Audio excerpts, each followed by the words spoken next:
It was a dismal February morning in 1888.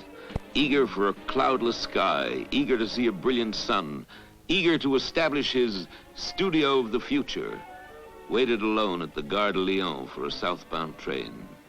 He sits by the window, and as the train moves out, faces, without realizing it, his hardest and greatest days. He has 2.5 years to live.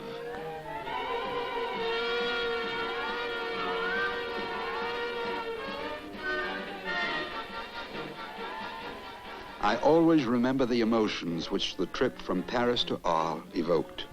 How I kept watching to see if I had already reached Japan. Childish, isn't it?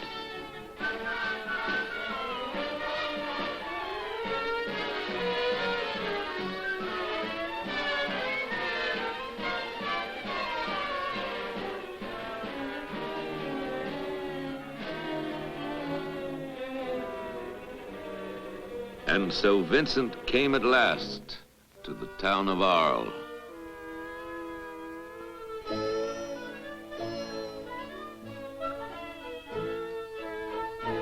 Once settled, not far from town, over a canal of the Rhone, a bridge reminds him of his native Holland.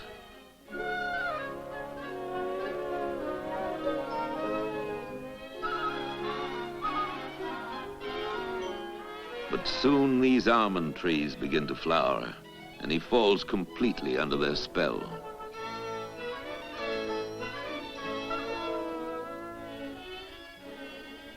I'm using up a tremendous lot of colors and canvases. My brush stroke has no system at all. I hit the canvas with irregular touches of the brush, which I leave as they are. I must warn you, everyone will think I work too fast. You can reply that they looked at it too quickly. Oh, I shall be all in when the orchards are over.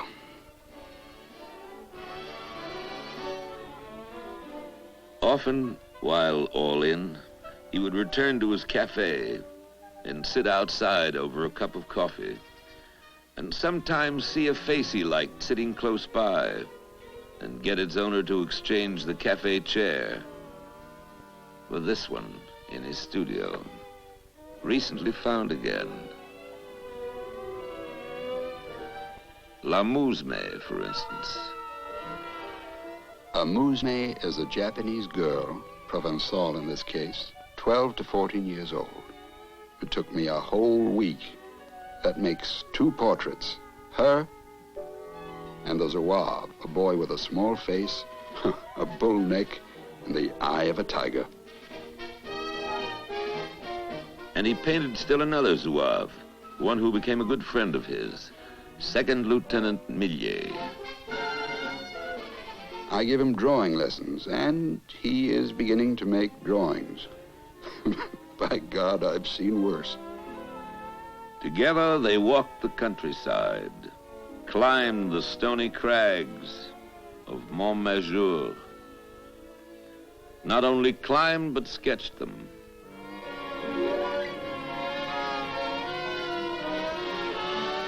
And from this height, they could look out over the checkered plain below.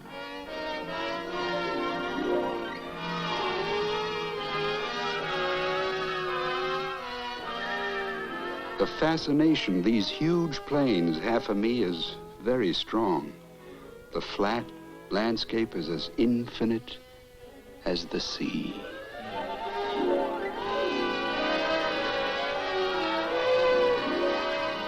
My dear Theo, I am at last writing to you from Saint-Marie. The Mediterranean has the colors of mackerel, changeable, I mean. On the flat, sandy beach, little boats, so pretty in shape and color that they make one think of flowers.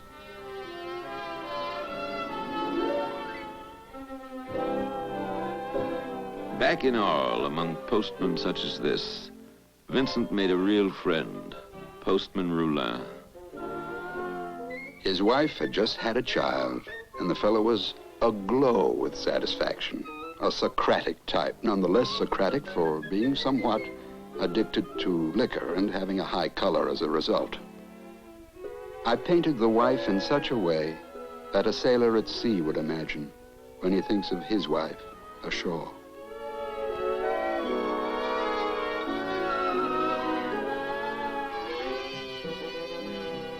He never forgot his dream of a community of artists and of the man to head it. What is Gauguin going to do? Up to now, loneliness has not worried me much because I have found the brighter sun and its effect on nature so absorbing. My whole mind is set on Gauguin. He set up his easel under a gas jet to record the magic of starry nights. Looking at the stars always makes me dream, as simply as I dream over the black dots representing towns and villages on a map.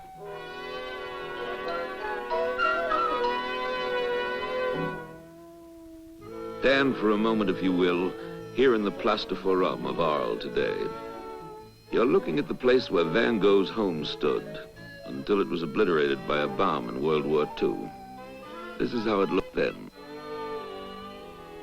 I have just rented a 4-room house here in Arles.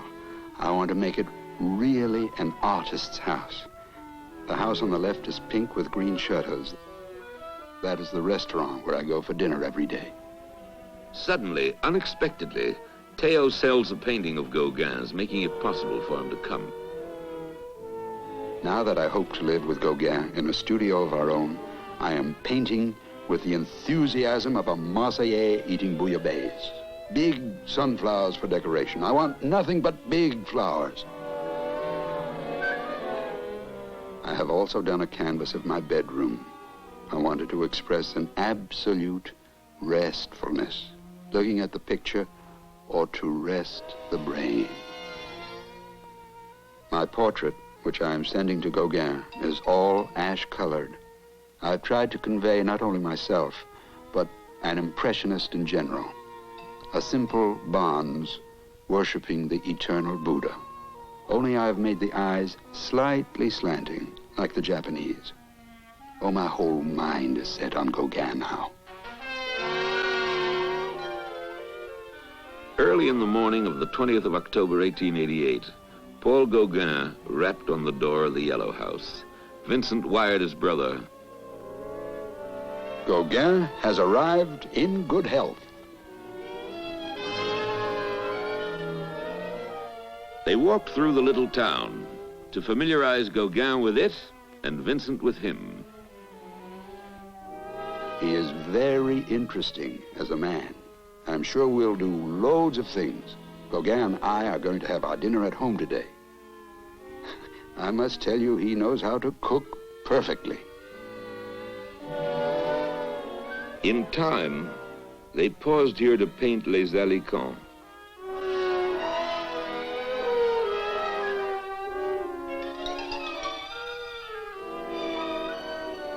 As time went on, occasionally, if their budget permitted it, they visited the brothels together. And Vincent observed his attitude slowly changing. With Gauguin, blood and sex prevail over ambition. Our arguments are very electric. Sometimes we come out of them with our heads as exhausted as a used electric battery. His thoughts returned to his mother in the garden of his home in Eton. He wrote again of the growing strain between Gauguin and himself. I think myself that Gauguin is a little out of sorts with the good town of Arles, the little yellow house, and especially with me. As Vincent awaited Gauguin's decision to stay or to leave destroying all he dreamt of, Gauguin painted him at work. Vincent's curious comment. It is certainly I, but I gone mad. He in turn painted the chairs they used. His, Gauguin's, admitting later the foreboding in his heart. I tried to paint his empty place. Thus, what seemed bound to happen happened Christmas Eve on a dark street like this, according to Gauguin's memoirs written 15 years later. While on a stroll after dinner, he heard a step behind and turned to discover Vincent about to leap upon him with an open razor. Withering him with a word and a look, he sent Vincent on home and himself thought it best to stay that night in a hotel. Vincent, it is said, alone, assailed by hallucinations, cut off the lobe of his ear. And then, as the local newspaper reported it next day, last Sunday night at 11:30, a painter named Vincent van Gogh, a native of Holland, appeared at number 1, asked for a girl named Rachel, and handed her his ear with these words, "Keep this object carefully." The police, informed of these happenings, attributed them to an unfortunate maniac. Next morning, in the bedroom he painted to symbolize peacefulness, Gauguin and the police found Vincent almost dead from loss of blood. Gauguin left word that he had departed for Paris, and while they took Vincent to the hospital, telegraphed Theo to come at once to the Yellow House.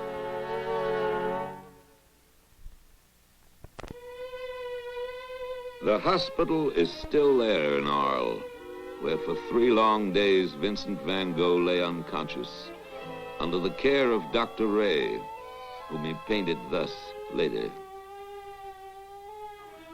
Afterwards, looking into his mirror with palette in hand again, I have no illusions about myself anymore.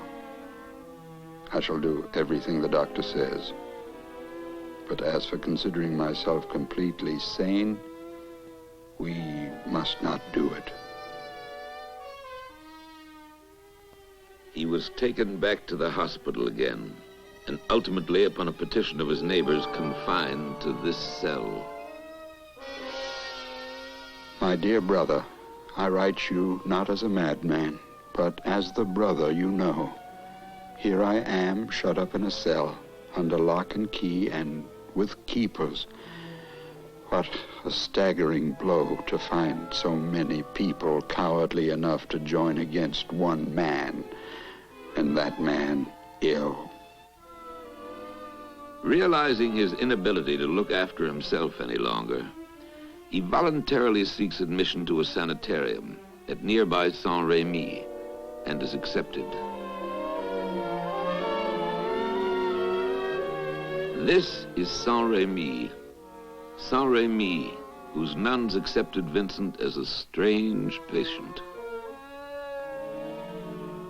I think I have done well to come here. What matters is that one should learn to want to go on living. I have a little room. Through the iron-barred window, I see a square field of wheat in an enclosure, above which I see the morning sun rise in all its glory. The poor souls here do absolutely nothing, not a book, nothing to distract them. If someone has an attack, the others look after him. I take the baths twice a week now, stay in for 2 hours. After a month, Vincent was permitted to work beyond the garden of the asylum, a guard accompanying him. The cypresses are always occupying my thoughts. It astonishes me that they have not been done as I see them.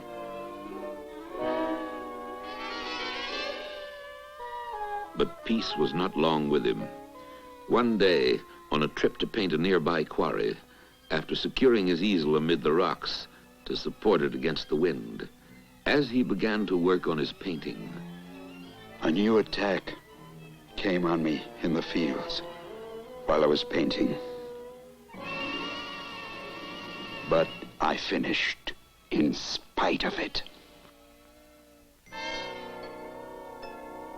It was a long, tortured way from the quarry to his cell. For 6 weeks, Vincent did not dare leave the room. He painted what he could see from his window. I see in this reaper the image of death, in the sense that humanity might be the wheat he is reaping. Do you know what I think? It is the same with people as with wheat. In the end, you are ground between millstones to become bread. Then again, suddenly, unexpectedly,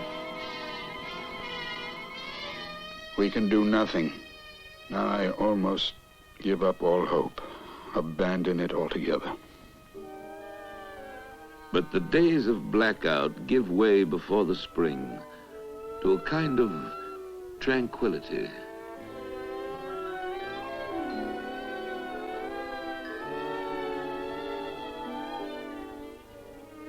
And during that lull, he makes the difficult decision to leave Saint-Rémy. My surroundings are beginning to weigh on me. I've been here more than a year. I must make a change. He rejects firmly the suggestion that he be accompanied. I've tried to be patient. I've done no one any harm. Is it fair to be accompanied like a dangerous beast? In his office, the director of the hospital closes his records on Vincent van Gogh. May 16th, 1890. The patient has had several attacks during his stay. He was subjected to frightful terrors and tried several times to poison himself. In between, the patient was quiet and devoted to his painting. Today, he is asking for his release. Observations. Cured. Vincent van Gogh has 2.5 months to live. And so he comes to the last summer of his life. Here in Auvers, not far from Paris, placed by Theo under the friendly eye of Dr. Paul Ferdinand Gachet, an amateur artist. I have seen Dr. Gachet, who gives me the impression of being rather eccentric. He certainly seems to be suffering at least as seriously as I. He piloted me to an inn where they ask 6 francs a day. All by myself, I found one where I shall pay 3.50 a day. Auvers is beautiful. Dr. Gachet says I must work boldly on and not think of what went wrong with me.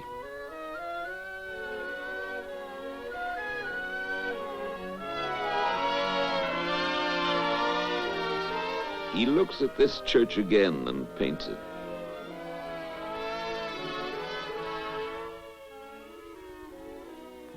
He poses the 16-year-old daughter of his innkeeper, Ravoux, who, discovered still living today in Dieppe, once again took the pose she took for him 70 years ago.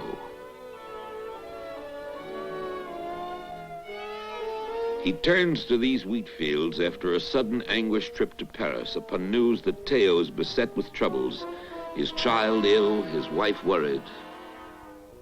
In these vast fields of wheat under troubled skies, I did not need to go out of my way to express sadness and extreme loneliness. They will tell you what I cannot say in words.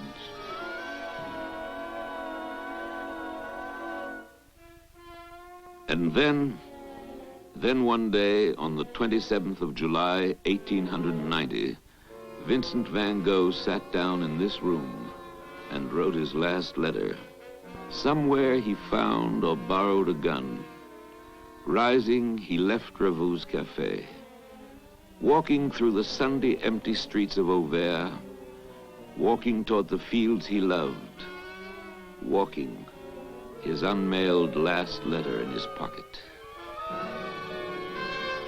My dear brother, there are many things I should like to write you about, but I feel it is useless. I tell you again that I shall always consider you to be something more than a simple dealer in coraux, that through my mediation you have your part in the actual production of some canvases, which will retain their calm, even in catastrophe. Well, my own work I am risking my life for it, and my reason has half floundered because of it. That's all right. But what's the use?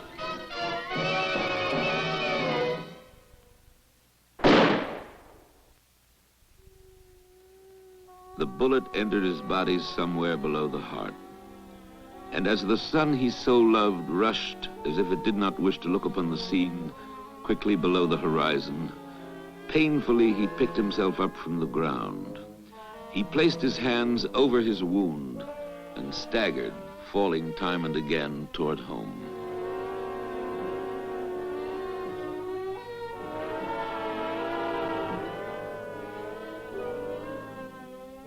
Reaching the inn, he entered the dining room and crossed it, speaking to no one.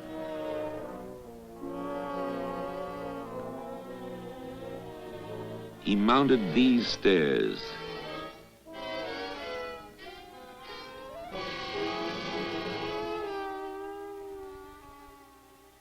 Entered this room and threw himself on his bed.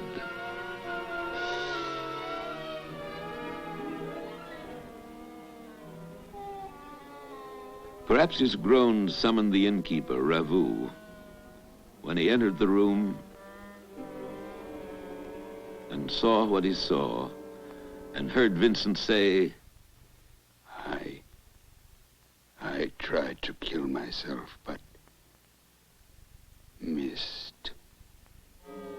Ravu rushed to call Dr. Gachet, who hastily arrived with his 17-year-old son. This man, one of the two last surviving persons to see Van Gogh alive. Monsieur Gachet still lives there in Auvers, writing his memories of Vincent van Gogh. He remembers much. He remembers how his father examined the wound, how extraction seemed impossible, how he dressed it, how he left him on guard as he hastened to send word to Theo in Paris. Remembers Theo next day, sobbing as he entered the room, and Vincent saying, "Do not cry. I did it for the good of everybody." Remembers how later his father made this sketch of Vincent on his deathbed.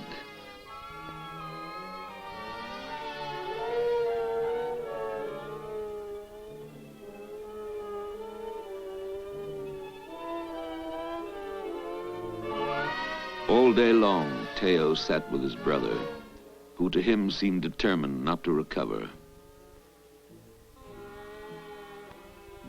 At 1:30 a.m. on July 29th, 1890, at the age of 37 years and 4 months, after he spoke these words, "I wish I could go home now."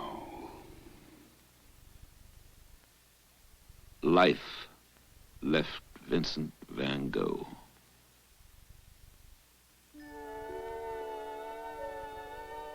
Is the whole of life visible to us? Why shouldn't the shining dots of the sky be as accessible as the black dots on the map of France? Just as we take the train to get to Rouen, we take death to reach a star. Are we not entitled to hope that there may possibly be other and better conditions for painting than here on Earth?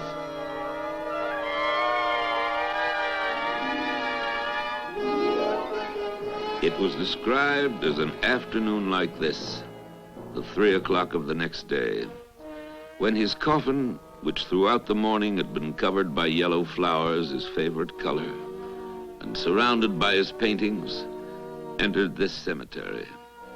Following in the heat his friends from Paris, Pizarro, Bernard, Tanguy, and of course Gachet and Theo. Some 800 paintings and 800 drawings since he began as an artist 10 years before, selling only one in his lifetime, and that for a trifling sum. His friends delivered him to the waiting ground to find the peace he was unable to find here on Earth. Less than 6 months after, Theo, unable to survive the shock, sick and sense-shattered, followed him to the grave and was moved some years later, here, that the brothers might be united in death as they were in life. Thus ends the story of Vincent van Gogh, painter, who gave the world that scorned him a priceless heritage of beauty because he lived what he believed. Man is not on this earth merely to be happy. He is there to realize great things for humanity.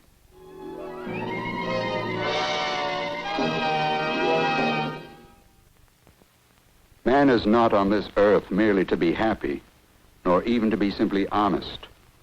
He is there to realize great things for humanity, to attain nobility, and to surmount the vulgarity in which the existence of all individuals drags on.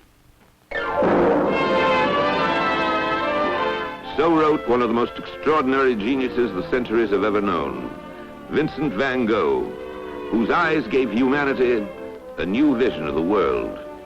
On this, the 80th anniversary of his first paintings, thanks to the cooperation of his nephew and individuals and museums throughout Europe and America, NBC News, having retraced the fabric of Van Gogh's life on the scene in Holland, England, Belgium, and France, now in Van Gogh's own words, and through his drawings and canvases filmed from the originals, many of them for the first time in color, is enabled to bring you his inspiring self-portraits.